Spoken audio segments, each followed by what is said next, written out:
কলকাতা শহরের বুকে একদিকে হিরে জহরতে মোড়া গোয়েঙ্কা ভিলা আর অন্যদিকে ধুলো আর হতাশায় ঢাকা এক শীতল ফুটপাত। এই দুই পৃথিবীর মাঝে লুকিয়েছিল ১০ বছরের আকাশ, যার সরল হৃদয় ছিল শত কোটির চেয়েও দামি অমূল্য সম্পদ।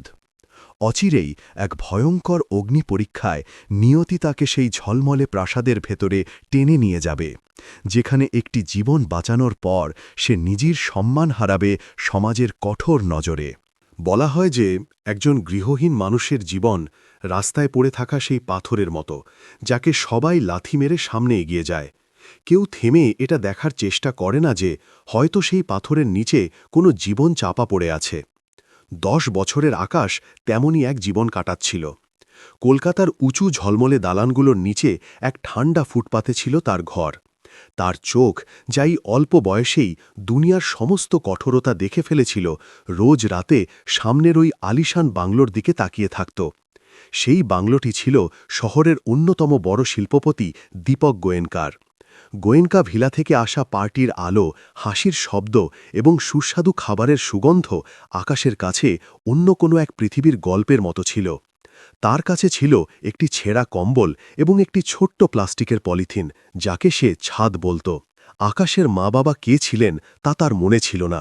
তার স্মৃতিশক্তি যখন থেকে কাজ করতে শুরু করেছে, তখন থেকেই সে নিজেকেই ফুটপাথেই পেয়েছে। সে আবর্জনা কুড়িয়ে বা ছোটখাটো কাজ করে দিনে ২০-৩০ টাকা আয় করত, যা দিয়ে তার পেট ভরে যেত। সে ধনী ছিল না, কিন্তু তার মনটা ছিল ধনী। সে প্রায়ই নিজের রুটির অর্ধেকটা রাস্তার নেড়ি কুকুরদের মধ্যে ভাগ করে দিত। সেই রাতে গোয়েনকা ভিলাতে এক বিশাল পার্টি চলছিল। দামি গাড়ি আসা যাওয়া করছিল এবং উচ্চস্বরে গানের শব্দ রাস্তা পর্যন্ত আসছিল। আকাশ বরাবরের মতো দূর থেকে এই তামাশা দেখছিল। সে দেখল পার্টিতে আসা মানুষগুলো কেমন হাসছে, যেন তাদের দুনিয়ায় কোনো দুঃখই নেই। সে ভাবছিল, কোনোদিন কি সেও এমন গরম বিছানায় ঘুমাতে পারবে? গভীর রাতে যখন শহর ঘুমিয়ে পড়েছিল, আকাশও তার ছেঁড়া কম্বলে গুটিসুটি মেরে শোয়ার চেষ্টা করছিল। তখনই তার নজর বাংলোর দোতলার একটি জানালার ওপর পড়ল। সেখান থেকে আলো নয়, বরং এক অদ্ভুত কমলা রঙের আগুনের শিখা বের হচ্ছিল, আর ধোঁয়া। আকাশ ভয় পেয়ে উঠে বসল। কয়েক সেকেন্ডের মধ্যেই সেই ছোট আগুনের শিখা এক বহরা অগ্নিকাণ্ডে রূপ নিল। বাংলোর ভেতর থেকে চিৎকার চেঁচামেচির শব্দ আসতে লাগল। গার্ড, মেহমান এবং বাড়ির চাকররা সবাই প্রাণ বাঁচাতে বাইরের দিকে দৌড় দিল। চারদিকে হুড়োহুড়ি পড়ে গেল। আকাশও ভয় পেয়ে গিয়েছিল। সে সেখান থেকে পালিয়ে যেতে পারত, কিন্তু তখনই তার নজর আবারও দোতলার সেই জানালার দিকে গেল। ধোঁয়ার মাঝে সে একটি ছোট বাচ্চার হাত দেখতে পেল, যে কাঁচের ওপর সাহায্যের জন্য হাত চাপড়াচ্ছিল। সে ছিল দীপক গোয়েনকার ছেলে আদি। বাকি সবাই বাইরে পালাচ্ছিল, কিন্তু আকাশ, সেই ১০ বছরের গৃহহীন ছেলেটি, এক মুহূর্তের জন্য থামল না।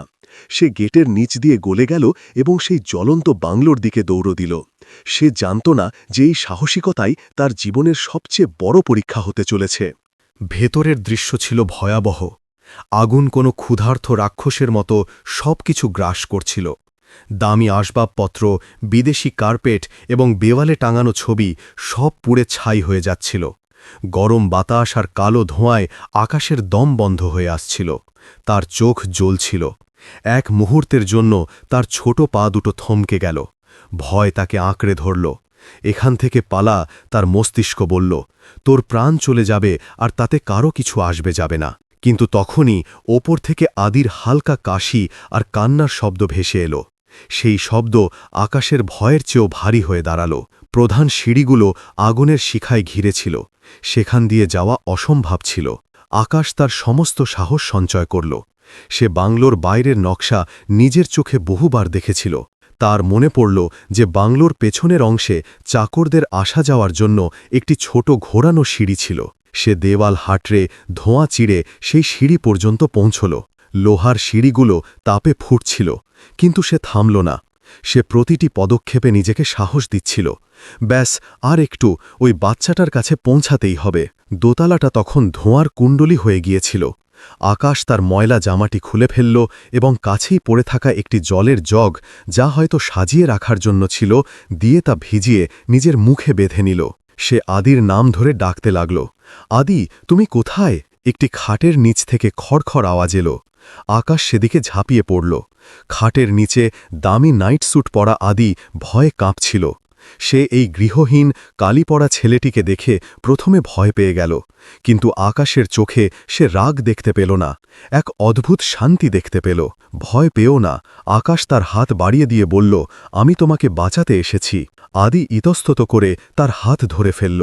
যেই তারা বাইরে বের হল, ছাদের একটি জ্বলন্ত অংশ ঠিক সেই জায়গায় পড়ল যেখানে আদি লুকিয়েছিল। তারা অল্পের জন্য বেঁচে গেল। এখন সবচেয়ে বড় চ্যালেঞ্জ ছিল বাইরে বের হওয়া। আবার সিঁড়ি দিয়ে ফিরে যাওয়া অসম্ভব ছিল। আগুন রাস্তা আটকে দিয়েছিল। আকাশ আদিকে তার পিঠের ওপর শক্ত করে ধরে রাখতে বলল। সে জানালার দিকে তাকাল। নিচে মানুষের ভিড় দাঁড়িয়েছিল, কিন্তু কেউ ওপরে আসার সাহস পাচ্ছিল না। জানালার ঠিক পাশ দিয়ে একটি মোটা ড্রেনেজ পাইপ নিচে নেমে গেছে। এটাই তাদের একমাত্র রাস্তা। আমাদের এই পাইপ দিয়ে নিচে নামতে হবে, আকাশ বলল। সে কাছে পড়ে থাকা একটি ভারী চেয়ার গায়ের সমস্ত শক্তি দিয়ে জানালার কাছে ছুঁড়ে মারল। কাঁচ ভেঙে চুরমার হয়ে গেল। আকাশ প্রথমে আদিকে জানালা দিয়ে বাইরে বের করল এবং তাকে পাইপটি শক্ত করে ধরতে সাহায্য করল। চোখ বন্ধ রেখো আর ছাড়বে না, সে নির্দেশ দিল। তারপর সে নিজে তার ঠিক নিচে পাইপ ধরে ঝুলে পড়ল। নিচে দাঁড়িয়ে থাকা ভিড় যখন দুই বাচ্চাকে ওই পাইপ দিয়ে নামতে দেখল, সবার শ্বাস আটকে গেল। আকাশের হাত ছড়ে যাচ্ছিল। গরম পাইপে তার হাতের তালু পুড়ে যাচ্ছিল, কিন্তু সে তার হাতের বাঁধন আলগা করল না। সে ধীরে ধীরে ইঞ্চিতে ইঞ্চিতে আদিকে সাহারা দিতে দিতে নিচে নামতে থাকল। যেই তারা মাটি থেকে কয়েক ফুট ওপরে, তখন আকাশের সাহস জবাব দিয়ে দিল। তার পোড়া হাতের তালু আর ভার নিতে পারল না। তারা দুজনেই ধপ করে নিচের ঘাসের ওপর পড়ল। দীপক গোয়েঙ্কা এবং তার স্ত্রী শিখা কাঁদতে কাঁদতে তাদের ছেলের দিকে ছুটে গেলেন। আদি, আমার ছেলে! শিখা তাকে বুকে জড়িয়ে ধরল। আদি নিরাপদ ছিল, শুধু একটু ভয় পেয়েছিল আর ধোঁয়ায় কালো হয়ে গিয়েছিল। আকাশ কিছুটা দূরে পড়ে হাঁপাচ্ছিল। তার হাত পা বাজেভাবে ছড়ে গিয়েছিল এবং পোড়া জায়গাগুলো যন্ত্রণায় টনটন করছিল। সে ভাবল, যাক, বাচ্চাটা বেঁচে গেছে।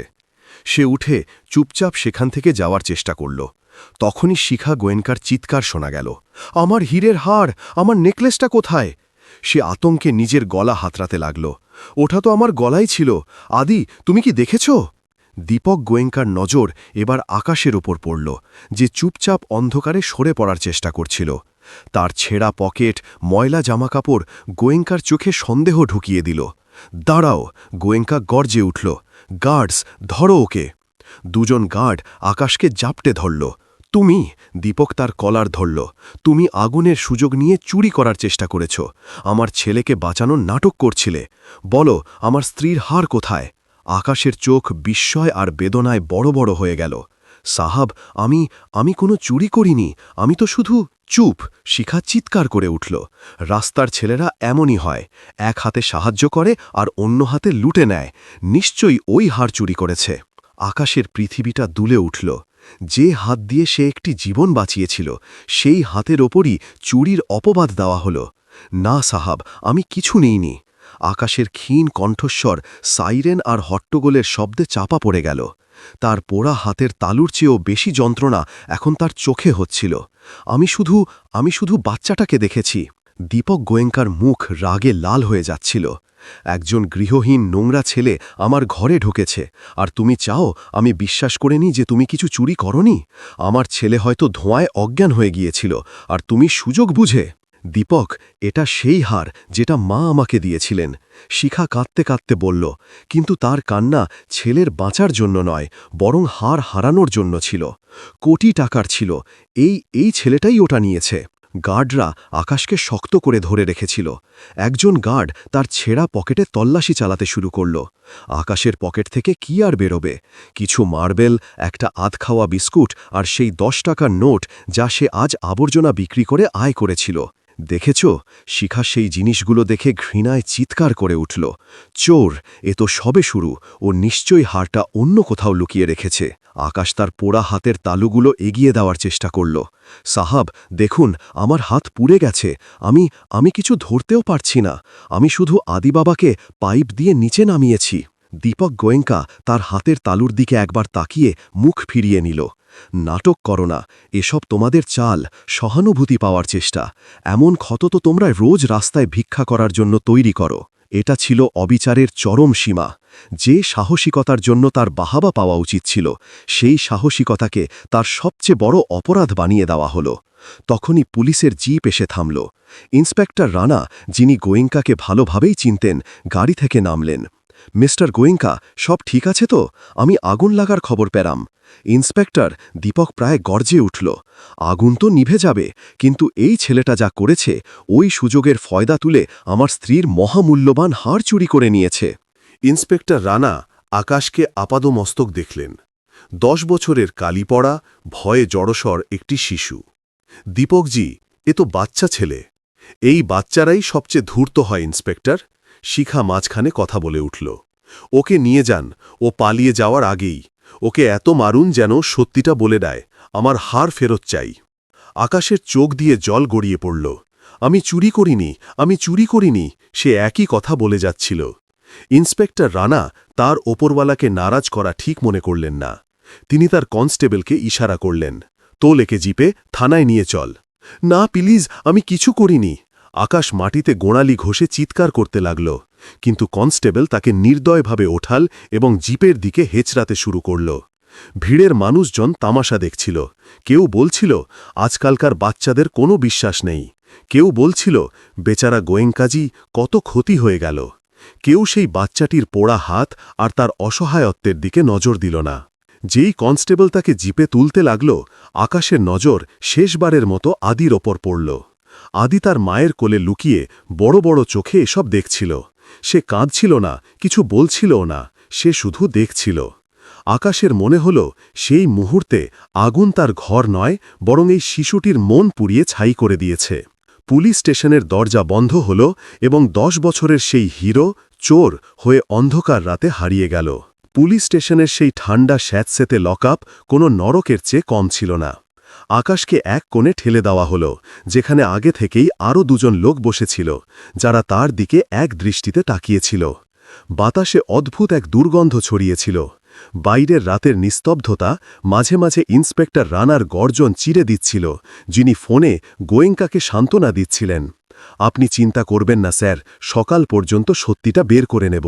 আকাশ নিজের হাঁটুতে মাথা গুজে কাঁদছিল। তার হাতগুলো এখন বাজেভাবে ফুলে গেছে এবং যন্ত্রণায় ফেটে যাচ্ছে। বাতাসের সামান্য নড়াচড়াও তাকে নতুন করে যন্ত্রণা দিচ্ছিল, কিন্তু শরীরের এই যন্ত্রণার চেয়ে অনেক গভীর ক্ষত তার হৃদয়ে লেগেছিল। আমি কি ভুল করেছি, সে বারবার নিজেকেই প্রশ্ন করছিল। আমি তো শুধু তাদের বাঁচিয়েছি, কারো জীবন বাঁচানোর কি এই মূল্যই দিতে হয়? তার মনে পড়ল সে কিভাবে নিজের অর্ধেক রুটি কুকুরদের খাওয়াত। তার মনে হতো ভালো কাজের ফল ভালোই হয়। আজ তার এই বিশ্বাস ভেঙে চুরমার হয়ে গিয়েছিল। ধনী মানুষরা কতটা নির্দয় হতে পারে, আজ প্রথমবার সে তা অনুভব করল। তারা নিজেদের একটা জড়বস্তুর জন্য একটা জ্যান্ত জীবনকে ধ্বংস করে দিতে পারে। ভোরবেলা যখন একটু আলো ফুটল, লকআপের দরজা খুলল। সেই কনস্টেবল যে তাকে জিপে ঠেলে দিয়েছিল ভেতরে এলো। চল ওঠ, ইন্সপেক্টর সাহেব ডাকছেন। আকাশকে হেঁচড়ে ইন্সপেক্টর রানার সামনে পেশ করা হল। রানার চোখ ঘুমের অভাবে লাল ছিল এবং তার মেজাজ বিগড়ে ছিল। কিরে ছোকরা, রানা টেবিলে হাত চাপড়ে বলল, সারা রাত ভেবে নিয়েছিস নাকি আরও সেবার দরকার? বল, হার কোথায় লুকিয়েছিস? আকাশের চোখের জল শুকিয়ে গিয়েছিল। তার জায়গায় এক শূন্যতা বাসা বেঁধেছিল। সাহাব, আমি 100 বার বলেছি, আমি হার নিইনি। আপনি চাইলে আমাকে মেরে ফেলুন, কিন্তু আমি যা করিনি তা আমি কিভাবে মানব? রানার এই বাচ্চাটির সরলতা দেখে এক মুহূর্তের জন্য রেগে গেল। মুখে মুখে মাটিতে পড়ে গেল। তার ঠোঁটের কোণ থেকে রক্তের এক সরু ধারা বেরিয়ে এলো। তখনই ঘরের কোণে দাঁড়িয়ে থাকা এক বয়স্ক হাবেলদার, যার নাম করিম, এগিয়ে এলো। সে সারা রাত আকাশকে লকআপে দেখছিল। স্যার, সে ধীর গলায় বলল, বাচ্চা ছেলে, আর ওর হাত দেখুন, এগুলো সত্যিই বাজেভাবে পুড়ে গেছে। আমার মনে হয় না ও মিথ্যে বলছে। করিম, রানা চিৎকার করে উঠল, তোমার বেশি দরদ উথলে পড়ছে নাকি? গোয়েঙ্কা সাহেবের কেস এটা। যদি হার না পাওয়া যায় তবে আমাদের চাকরি সুতোয় ঝুলবে। তোমার এই চোরের জন্য চিন্তা হচ্ছে, কিন্তু স্যার, এ চোর নয়। চুপ করো, রানা তাকে ধমক দিল। তারপর সে আকাশের দিকে ফিরল। ঠিক আছে, যদি তুই সোজা আঙুলে না মানিস তোকে শিশু সুরক্ষা কেন্দ্রে পাঠাবো। ওখানের লোকেরা তোর পেট থেকে সত্যিটা বের করতে খুব ভালো জানে। শিশু সুরক্ষা কেন্দ্রের নাম শুনে আকাশ কেঁপে উঠল। সে ওই জায়গা সম্পর্কে অনেক ভয়ানক কথা শুনেছিল। সে অনুনয় করতে লাগল, না সাহাব, আমাকে ওখানে পাঠাবেন না, আমি কিছু করিনি, ভগবানের দোহাই। কিন্তু তার কোনো যুক্তিরই লাভ হল না। আইনের চাকা ঘুরতে শুরু করেছিল। দীপক গোয়েঙ্কার একটা ফোন একটি 10 বছরের বাচ্চার ভাগ্য লিখে দেওয়ার জন্য যথেষ্ট ছিল। 2 ঘণ্টা পর আকাশকে একটি পুরনো পুলিশ ভ্যানে বসিয়ে শিশু সুরক্ষা কেন্দ্রের উদ্দেশ্যে পাঠিয়ে দেওয়া হল। যখন ভ্যানটি গোয়েঙ্কা ভিলার সামনে দিয়ে গেল, আকাশ সেই বাংলোটির দিকে তাকাল। আগুন নিভে গিয়েছিল, কিন্তু দালানটি কালো এবং ভুতুরে লাগছিল। তার মনে হল এটা বাংলো নয়, বরং এক রাক্ষস যে তার সরলতাকে গিলে খেয়েছে। শিশু সুরক্ষা কেন্দ্র এমন জায়গা ছিল না যেখানে জীবন শোধরানো হয়। ওটা এমন জায়গা ছিল যেখানে মাসুমিয়াত বা সরলতা দম বন্ধ হয়ে মরে যায়। আকাশের জন্য পরবর্তী 3 মাস ফুটপাতের জীবনের চেয়েও খারাপ ছিল। তার হাতের ক্ষত তো ধীরে ধীরে শুকিয়ে গেল, কিন্তু সেখানে কুৎসিত দাগ রয়ে গেল, যা তাকে প্রতি মুহূর্তে সেই রাতের কথা মনে করিয়ে দিত। কিন্তু মনে যে ক্ষত সৃষ্টি হয়েছিল তা দগদগে ঘায়ে পরিণত হয়েছিল। এখানের নিয়ম খুব কঠোর ছিল, এবং বাচ্চারা তার চেয়েও বেশি কঠোর। আকাশ, যে এক সময় নিজের রুটি কুকুরদের মধ্যে ভাগ করে দিত, এখন নিজের রুটির টুকরো অন্য ছেলেদের হাত থেকে বাঁচানোর জন্য লড়াই করতে শিখে গিয়েছিল। তার চোখের দ্যুতি, যা এক সময় আশায় ভরা ছিল, এখন নিভে গিয়েছিল। সে চুপ থাকত, কম কথা বলত আর দেওয়ালের দিকে তাকিয়ে থাকত। সে ভালো আর মন্দ ভাবা বন্ধ করে দিয়েছিল। তার কাছে এখন শুধু একটাই বিষয় গুরুত্বপূর্ণ ছিল, বেঁচে থাকা। তার কাছে না কোনো চিঠি আসত, না কেউ তার সঙ্গে দেখা করতে আসত। সে সমাজের জন্য এমন এক আবর্জনা হয়ে গিয়েছিল, যাকে তুলে ডাস্টবিনে ফেলে দেওয়া হয়েছে। ওদিকে গোয়েঙ্কা ভিলাতে জীবন আবার স্বাভাবিক ছন্দে ফিরছিল। বাংলো পুড়ে গিয়েছিল, কিন্তু টাকা পড়েনি। দীপক গোয়েঙ্কা দ্বিগুণ টাকা খরচ করে বাংলোটিকে আগের চেয়েও বেশি আলিশান বানানো শুরু করে দিয়েছিল। শিখা গোয়েঙ্কা সেই হারের কথা প্রায় ভুলেই গিয়েছিল এবং তার চেয়েও দামি নতুন সেট কিনে ফেলেছিল। আগুন লাগার ঘটনা প্রায় 3 মাস কেটে গেছে। একদিন শ্রমিকদের একটি দল বাংলোর সেই অংশটি পরিষ্কার করছিল যা পুরোপুরি পুড়ে গিয়েছিল।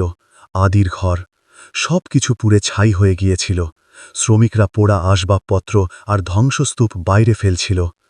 আদি, যে সেই রাতের পর থেকে খুব চুপচাপ হয়ে গিয়েছিল, দূরে দাঁড়িয়ে সব দেখছিল। সে রাতে প্রায়ই আগুন আগুন বলে চমকে উঠে বসত। সে আকাশকে ভুলেনি। তখনই একজন শ্রমিক, যে পোড়া খাটের যার নিচে আদি লুকিয়েছিল ভারী অংশগুলো সরাচ্ছিল, হঠাৎ থামল। ধ্বংসস্তূপ আর ছায়ের মাঝে রোদে কোনো কিছু হালকা চকচক করে উঠল। সে ঝুঁকে সেটা তুলল। ওটা ছিল ধাতুর একটি চেন, যা গরমে কালো হয়ে গিয়েছিল, কিন্তু তার হিরেগুলো এখনও তাদের ঔজ্জ্বল্য হারায়নি। ওটা ছিল শিখা গোয়েঙ্কার সেই হার। হারের হুকটি ভাঙা ছিল এবং সেটি খাটের একটি পায়ায় আটকে ছিল। হয়তো শিখা আগুন লাগার আগে যখন তার ছেলেকে দেখতে খেয়াল করেনি। শ্রমিকটি তার সততা দেখিয়ে সেই হার নিয়ে সোজা দীপক গোয়েঙ্কার কাছে গেল, যিনি সাইটেই দাঁড়িয়েছিলেন। সাহাব, এটা হয়তো আপনার, ধ্বংসস্তূপের মধ্যে পেলাম। দীপক আর শিখা সেই হারটি দেখল। তাদের পায়ের নিচ থেকে মাটি সরে গেল। এক মুহূর্তের জন্য নিস্তব্ধতা নেমে এলো। এটা সেই হার, এটা ঘরেই ছিল। শিখার হাত কাঁপতে লাগল। এটা তো এখানেই ছিল। দীপক গোয়েঙ্কার মুখ ফ্যাকাশে হয়ে গেল। তার সেই রাতের কথা মনে পড়ে গেল। সেই বাচ্চাটির পোড়া হাতের তালু, তার চিৎকার, আমি চুরি করিনি। সে বুঝতে পারল সে কি পাপ করেছে। একটি নিষ্পাপ শিশুর জীবন, যে তার ছেলের প্রাণ বাঁচিয়েছিল, তাকে সে নিজের অহংকার আর সন্দেহের আগুনে ঠেলে দিয়েছে। তখনই কোণে দাগিয়ে থাকা আদির গলার স্বর শোনা গেল। 3 মাসে এই প্রথমবার সে এত জোরে কথা বলল। আমি আপনাদের বলেছিলাম পাপা। তার গলায় ঘৃণা ছিল না, কিন্তু গভীর বেদনা ছিল। আমি বলেছিলাম যে ভাইয়া চোর ছিল না, ও শুধু আমাকে বাঁচাতে এসেছিল। দীপক গোয়েঙ্কার কাছে নিজের ছেলের কথার কোনো উত্তর ছিল না। সে দুনিয়ার সমস্ত আদালত জিততে পারত, কিন্তু আজ সে নিজেরই ছেলের নজরে হেরে গিয়েছিল। সে কাঁপতে থাকা হাতে নিজের ফোন বের করল এবং ইন্সপেক্টর রানার নম্বরে ডায়াল করল। রানা, তার গলা ভারী ছিল। ওই হারটা, ওটা পাওয়া গেছে ঘরেই। ইন্সপেক্টর রানার হাত থেকে ফোন প্রায় পড়েই যাচ্ছিল। পাওয়া গেছে ঘরেই? তার মুখ ঘামে ভিজে গেল। সে এক নিরপরাধ শিশুকে গোয়েঙ্কার চাপে 3 মাসের জন্য নরকে পাঠিয়ে দিয়েছে। তার নিজের চাকরি এখন সুতোয় ঝুলছে। আমি এক্ষুনি কিছু করছি স্যার, রানা তোতলাতে তোতলাতে বলল এবং ফোন কেটে দিল। সে সঙ্গে সঙ্গে হাবিলদার করিমকে ডাকল। করিম, ওই ছেলেটাকে, আকাশকে শিশু সুরক্ষা কেন্দ্র থেকে এক্ষুনি বের করো, আর ওকে গোয়েঙ্কা ভিলাতে নিয়ে এসো, চুপচাপ। হাবিলদার করিমের বয়স্ক চোখে এক মুহূর্তের জন্য দীপ্তি এলো, কিন্তু পরক্ষণেই তা বিষাদে পরিণত হল। জি স্যার। করিম যখন শিশু সুরক্ষা কেন্দ্রে পৌঁছলেন, তিনি আকাশকে এক কোণে বসে থাকতে দেখলেন। সে 3 মাস আগের সেই ভীতু, কাঁদতে থাকা বাচ্চাটি আর ছিল না। তার চোখ ছিল শীতল এবং শূন্য। আকাশ, করিম নরম গলায় ডাকলেন। চলো বাবা, তোমাকে মুক্তি দেওয়া হয়েছে। আকাশ কোনো প্রতিক্রিয়া দেখালো না, না কোনো খুশি, না বিস্ময়। সে শুধু উঠল এবং চুপচাপ করিমের পিছু পিছু হাঁটতে লাগল, যেন তার কিছু যায় আসে না যে সে স্বাধীন হচ্ছে নাকি অন্য কোনো কয়েদখানায় যাচ্ছে। পথে করিম একটি ছোট দোকানের সামনে জিপ থামালেন এবং 2টি বড়া পাও কিনলেন। একটি তিনি আকাশের দিকে বাড়িয়ে দিলেন। খেয়ে নে বাবা, সকাল থেকে কিছু খাসনি হয়তো। আকাশ বড়া পাওটি নিল। এই 3 মাসে প্রথমবার কেউ তাকে চোর বা অপরাধীর নজরের বদলে একটি বাচ্চার নজরে দেখল। সে একটি কামড় দিল, কিন্তু তার গলা ধরে এলো। যখন জিপ নতুন, আগের চেয়েও বেশি আলিশান গোয়েঙ্কা ভিলার সামনে থামল, আকাশ সেই দালানটির দিকে ঘৃণার দৃষ্টিতে তাকাল। তাকে ভেতরে নিয়ে যাওয়া হলো। ড্রয়িং রুমে নিস্তব্ধতা বিরাজ করছিল। দীপক গোয়েঙ্কা, শিখা গোয়েঙ্কা এবং আদি 3 জনই সোফায় বসেছিল, যেন কারো অন্ত্যেষ্টিক ক্রিয়ায় বসে আছে। আকাশকে নিজের সামনে দাঁড়িয়ে থাকতে দেখে শিখা চোখের জল মুছল। দীপক গোয়েঙ্কা নিজের জায়গা থেকে উঠে দাঁড়াল। সেই মানুষটি যে 1000 কোটি টাকার কোম্পানি চালায়, আজ একটি 10 বছরের বাচ্চার সামনে চোখ তুলে তাকাতে পারছিল না। বাবা আকাশ, দীপকের গলা ভারী ছিল, আমাদের খুব বড় ভুল হয়ে গেছে। ওই হার, ওটা ঘরের ধ্বংসস্তূপেই পাওয়া গেছে। আকাশ চুপচাপ দাঁড়িয়ে রইল। সে ওই কার্পেটের দিকে তাকিয়েছিল, যার দাম হয়তো তার সারা জীবনের চেয়েও বেশি। শিখা এগিয়ে এলো। আমাদের ক্ষমা করে দাও বাবা, আমরা জানতাম না, আমরা রাগের মাথায়। রাগ নয়, আকাশের গলা, যা এখন কিছুটা ভারী হয়ে গেছে, ঘরে প্রতিধ্বনিত হল। এটাকে রাগ বলে না, এটাকে অহংকার বলে। দীপক আর শিখা চমকে গেল। এটা কোনো গৃহহীন ছেলের গলার স্বর ছিল না, এটা ছিল সময়ের মার খাওয়া এক মানুষের স্বর। দীপক দ্রুত নিজেকে সামলে নিল। সে সেটাই করল যা ধনী লোকেরা সব সময় করে যখন তারা ভুল করে। সে নিজের পকেট থেকে চেক বই বের করল। দেখো, আমি জানি আমরা যা করেছি তা ভুল ছিল, কিন্তু আমি সব ঠিক করে দিতে পারি। সে চেকে সই করতে করতে বলল, তোমার কত টাকা চাই? 1 লাখ, 10 লাখ? আমি তোমার নামে একটা বাড়ি করে দেব, তোমার সবচেয়ে ভালো স্কুলে ভর্তি করিয়ে দেব। সে চেকটি ছিঁড়ে আকাশের দিকে বাড়িয়ে দিল। আকাশ সেই চেকটির দিকে তাকাল, তারপর দীপক গোয়েঙ্কার চোখের দিকে তাকাল, এবং তারপর সে যা করল তা কেউ আশা করেনি। সে নিজের 2 হাত বাড়িয়ে দিল, যে হাতে আগুনের কুৎসিত গভীর দাগ চিরকালের জন্য বসে গেছে। এই দাগগুলোর দাম দিন সাহাব, আকাশ শান্ত গলায় বলল। যে হারটা আপনারা হারিয়েছিলেন সেটা তো জড়বস্তু ছিল, ওটা আপনারা ফেরত পেয়েছেন, কিন্তু আমি সেই রাতে যে আমার সরলতা হারিয়ে ফেলেছি, তা আমি কোন বাজারে ফেরত পাব? দীপকের হাতে চেকটি কাঁপতে লাগল। আপনারা আমাকে 3 মাসের জন্য ওই জায়গায় পাঠিয়েছেন যেখানে সবাই আমাকে চোর বলতো। আকাশ বলল, আপনার এই চেক কি সেই শব্দগুলো আমার কান থেকে মুছতে পারবে? সে শিখার দিকে ফিরল। ম্যাডাম, আপনি আপনার ছেলেকে বাঁচানো মানুষটিকে চোর বলছিলেন। যদি সেই রাতে আমি আপনাদের ঐশ্বর্যের ভয়ে পালিয়ে যেতাম, তাহলে আপনার এই হার হয়তো বেঁচে যেত, কিন্তু আপনার ছেলে নয়। ঘরে পিন পতন নিস্তব্ধতা নেমে এলো। দীপক গোয়েঙ্কার সম্পদ, তার ক্ষমতা আজ এই 10 বছরের বাচ্চার নীতিবোধের সামনে হাঁটু গেড়ে বসেছিল। আকাশ পেছনে ফিরল এবং দরজার দিকে হাঁটতে শুরু করল। আমাকে আপনার ভিক্ষা চাই না। সে দরজা খুলে বেরিয়ে গেল। দীপক গোয়েঙ্কা পড়ে যেতে যেতে নিজেকে সামলাল। শিখা ফুপিয়ে কাঁদতে লাগল। কিন্তু আদি, যে এতক্ষণ চুপ করে বসেছিল, সোফা থেকে লাফ দিয়ে নামল এবং ওই ছেলেটির পেছনে দৌড়াল। দাঁড়াও ভাইয়া, দাঁড়াও। আকাশ রাস্তায় চলে এসেছিল। তার হাঁটার গতি ছিল দ্রুত। সে ওই বাংলো থেকে, শহরের ওই অংশ থেকে যত দ্রুত সম্ভব দূরে চলে যেতে চাইছিল। সে আবার তার ফুটপাথে ফিরে যাওয়ার জন্য তৈরি ছিল। ওই মুক্তি কয়েদ থেকে ছাড়া পাওয়ার পর আরও বেশি বিঁধছিল। ভাইয়া দাঁড়াও, প্লিজ দাঁড়াও। আদির সরু গলার আওয়াজ তাকে থামিয়ে দিল। সে হাঁপাতে হাঁপাতে এলো এবং আকাশের হাত ধরে ফেলল। সেই রাতের পর এই প্রথম আদি আকাশকে স্পর্শ করল। আকাশ ঝটকা দিয়ে নিজের হাত ছাড়ানোর চেষ্টা করল, কিন্তু আদি তাকে আরও শক্ত করে ধরে ফেলল। আদির চোখে জল ছিল, কিন্তু এগুলো তার বাবা মায়ের মতো কুম্ভীরাশ্রু ছিল না, এগুলো ছিল খাঁটি। আমি জানতাম। আদি ফুপিয়ে কাঁদতে কাঁদতে বলল, আমি মাম্মা পাপাকে বলেছিলাম যে তুমি চোর নও, তুমি তো আমাকে বাঁচাতে এসেছিলে, কিন্তু ওরা আমার কথা শোনেনি। আদি তার ছোট ছোট আঙ্গুল দিয়ে আকাশের হাতে আগুনের সেই গভীর কুৎসিত দাগগুলো স্পর্শ করল।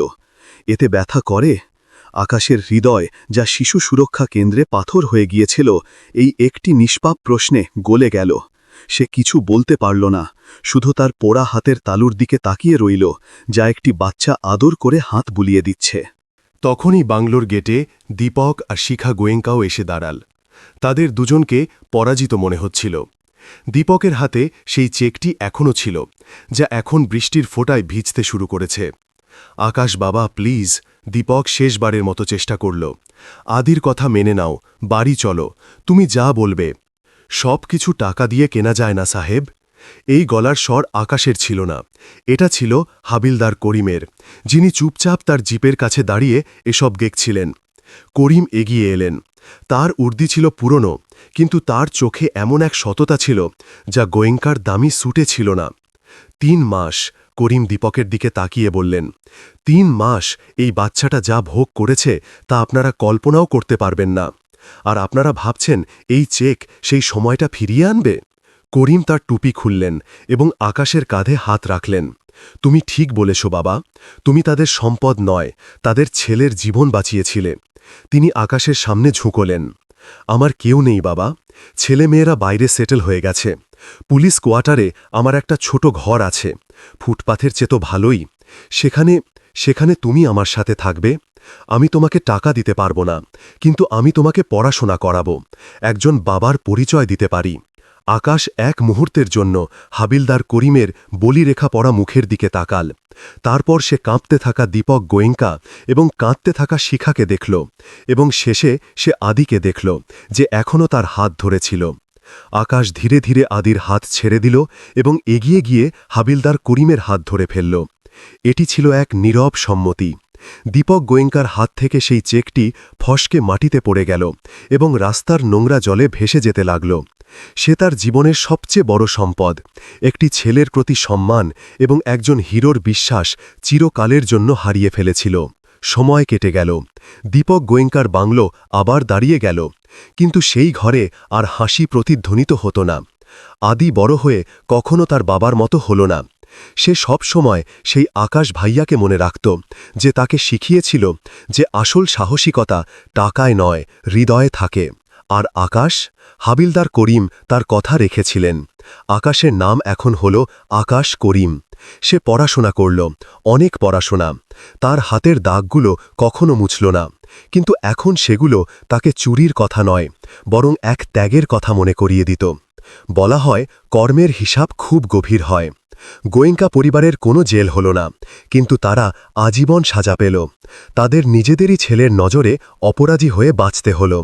আর আকাশ, যে ফুটপাথে থেকেও নিজের সততা ছাড়িনি, তাকে তার কর্মফল সেটা দিল, যা কোনো ধনসম্পদ দিতে পারত না। একটা ঘর, একটা পরিবার এবং একটা সম্মানের জীবন। কারণ আগুনের শিখার চেয়েও বেশি শক্তি সব সময় একটি গৃহহীন হৃদয়ের সরলতার মধ্যেই থাকে।